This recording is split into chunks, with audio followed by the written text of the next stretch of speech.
बिस्मिल्लाहिर्रहमानिर्रहीम।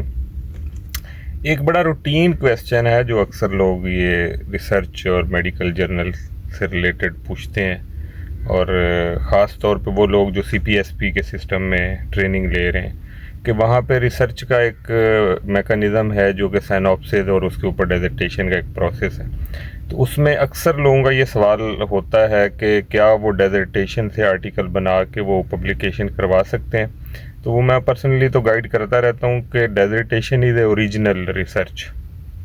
तो उस रिसर्च को आप पब्लिश कर सकते हैं किसी भी मेडिकल जर्नल में, लेकिन सीपीएसपी ने इस प्रोसेस को और ज़्यादा जो है वो इजी कर दिया है, और बल्कि फैसिलिटेट करने वाला एक डिसीजन लिया है कि जो एचईसी से एक्रीडेट जर्नल हैं, अगर कोई ही ट्रेनी जो कोई कैंडिडेट जिसने एग्ज़ाम के लिए अपनी रिक्वायरमेंट पूरी करनी है, वो अगर 2 साइनॉप्सिस अप्रूव करा के उस पर आर्टिकल पब्लिश करवा ले तो उसकी डेजर्टेशन की रिक्वायरमेंट पूरी हो जाती है।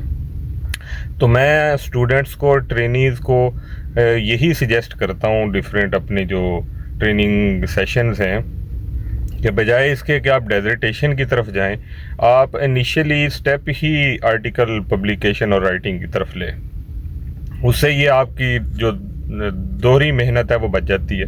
और डेजर्टेशन जो है वो बड़ा ह्यूज प्रोजेक्ट है, मोर देन 100 पेजेस आपने लिखने होते हैं, और article is almost 4 to 6 pages उसके फॉर्मेट पे आप लिख देते हैं। तो दोनों और 2 आपकी रिसर्चेज काउंट हो जाती हैं जो फ्यूचर में आप किसी जगह पे भी उसका जो है वो क्रेडिट ले सकते हैं। तो आई सजेस्ट के जो ट्रेनीज़ हैं वो डेजर्टेशन राइटिंग की बजाय आर्टिकल राइटिंग की तरफ आएँ, और हमारे जो सुपरवाइज़र्स हैं, हेड ऑफ़ डिपार्टमेंट्स हैं, उनको भी इस चीज़ को मोटिवेट करना चाहिए, प्रमोट करना चाहिए कि बजाय इसके कि आप डेजर्टेशन लिखें, आप बेहतर है कि आप 2 आर्टिकल की तरफ चले जाएं और एक वो यूज़फुल जो है वो मेडिकल राइटिंग का एक पूरा प्रोजेक्ट हमारे सामने आ जाता है। डेजर्टेशन तो ऑलमोस्ट रिव्यू प्रोसेस में आप अपनी एग्ज़ाम की रिक्वायरमेंट तो पूरी कर देते हैं, लेकिन वो डंप हो जाती है, वो पड़ी रहती हैं। यूनिवर्सिटीज़ के रिसर्च रिव्यू के एवेलुएशन के कमरों में जाएं तो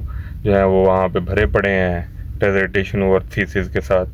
तो रिसर्च का फ़ायदा उस वक्त होता है ऑन पब्लिक एट लार्ज जब वो पब्लिश होती है, वो किसी जर्नल में पब्लिश होती है, तो लोग उसको पढ़ते हैं, और उसके पढ़ने के बाद उसके ऊपर जो है वो इम्प्लीमेंटेशन का प्रोसेस हो सकता है। तो आई सजेस्ट कि आप डेजर्टेशन की बजाय आर्टिकल की तरफ जाएं।